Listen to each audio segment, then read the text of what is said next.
आज आमच्याकडे हा मासा आणलेला आहे। याचं नाव दांडोसा आहे। याला मराठीत दांडोसा म्हणतात आणि इंग्लिशमध्ये बॅराकुडा म्हणतात। ह्याचं वजन अंदाजे 3.5 किलो आहे आणि किंमत 1100 रुपये आहे। आता स्केल रिमूव्हरने त्याची सगळी खवलं काढून घेत आहोत।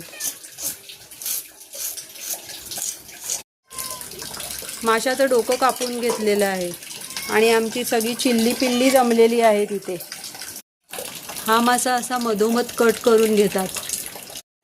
हा मासा असा कापून घेतलेला आहे आणि माझा बबड्या बघतोय।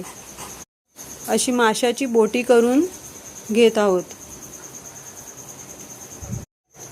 बोटी करून झालेली आहे आणि आता डोक्याचे तुकडे करतोय। मासे कापून झालेले आहेत आणि मासे कापण्यासाठी आम्ही जी सुरी वापरली आहे ती स्विस कंपनीची व्हिक्टोरिनॉक्स नाईफ आहे।